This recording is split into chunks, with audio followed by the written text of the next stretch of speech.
Okay, in this exercise we're going to use the gradient window to recreate these two simple little illustrations, this hollowed out metallic cylinder and this red-orange sphere. Let's start with the cylinder, and we'll begin by building a basic cylinder shape. With the ellipse tool we'll create a flattened ellipse at the bottom, and holding down the Shift and Option keys, we'll drag upward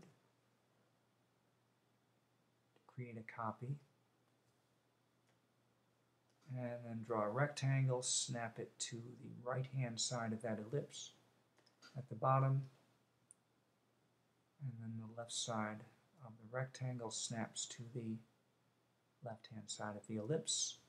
Use the Pathfinder tool to unite them and drag those top points up and snap those into place on that top ellipse.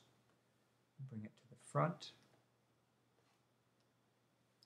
and we want to give that a suggestion of a cool metallic gray color, so we'll add a little bit of cyan and a little bit of black, and remove the stroke.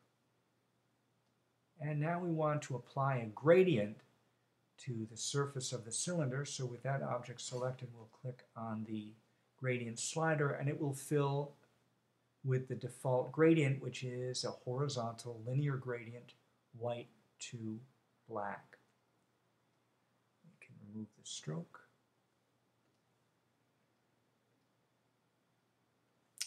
And we want to start making some adjustments to this gradient to make it a little more interesting and a little more suggestive of a metallic, steel, or chrome cylinder in a real-life environment. So one thing we want to do is bring our lightest highlight in from the left-hand side. And we can do that on the gradient slider by dragging that left-hand color stop and bringing it in about, let's say, 20% of the way in from the left-hand side. And now we'll click to the left of that color stop and place a new color stop all the way over on the left, and we're going to give this a cool gray fill. Again, a little bit of cyan, a little bit of black. The next thing we want to do is move our darkest point in from the far right hand side, and we'll grab that black color stop and move that in. Again, about 20% of the way in from the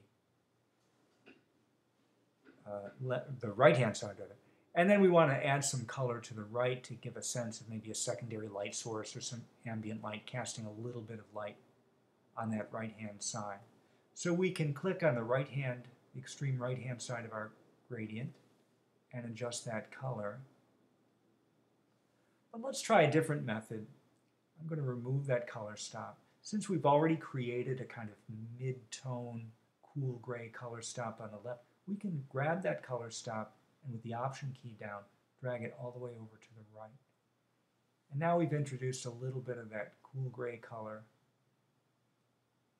on the right-hand side. Right now, our darkest point, this black shadow on the right, is 100% black. And again, we want to introduce a little bit of that cyan to give this a richer, cooler color. So I'll click on that black color stop, and in CMYK,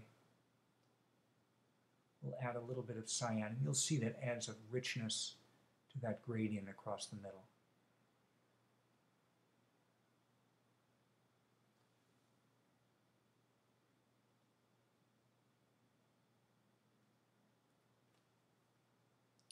And we can just adjust the position of these color stops until it starts to look a little closer to the sample on the left. Now, one thing we want to try to achieve is that sharper edge on this highlight to give it a little more of a sense of a reflected light source. Those harder edged highlights and shadows will make this look a little more metallic. One way I can do that is by grabbing the midpoint button, the top of the gradient slider, and bringing that over to the right. That'll give us a little bit of a harder edge on that white highlight. I'm also going to add a new color stop in between the white highlight and the left edge of that gradient slider and slide that over. And that too will close up that transition a little bit and give us a little bit of a sharper highlight. Now I'll use the midpoint to the right of the white highlight and drag that to the right, and that'll spread that white transition a little bit more evenly across the surface. Now I'd like to add a little bit of a dark tone to the far left edge.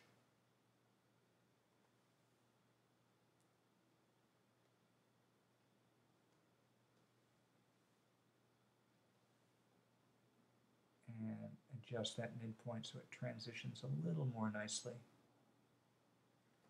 There's no real formula for this. It's just a matter of adjusting and tweaking these color stops and position until you start to get the look that you want.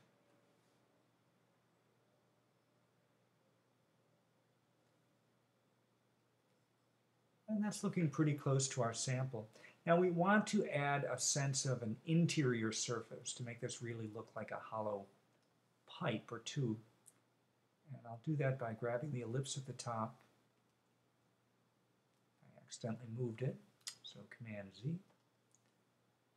And we'll click, and with the Shift and Option keys down, we'll drag in, whoops. We'll drag in to create a duplicate of that ellipse to scale down a little bit. Now I'll use the eyedropper tool to select the outer surface, and that will apply that gradient we just created to this interior surface. But of course the interior surface is reversed, so we'll have to reverse the gradient as well so it looks like it would look in the real world. The lightest point of that interior surface would be over on the right, the darkest point would be over on the left. And we can do that by clicking the reverse gradient button in the gradient window. And my sense is that the gradient on the inside would be a little less complex because it's not being hit by as much ambient light as the outside, and it would be a little bit darker. So I'm going to remove some of these color stops.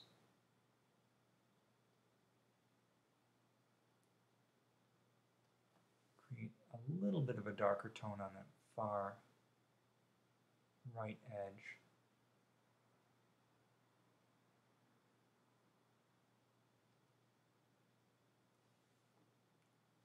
And we'll let the darkest point be on the far left edge.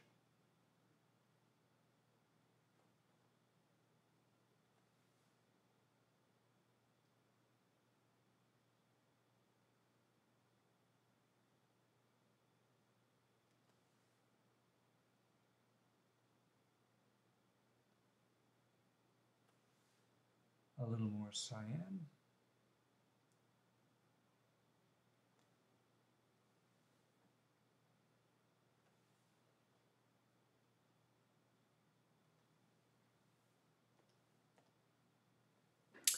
And I think we've come pretty close. Add a little bit of color to that white highlight.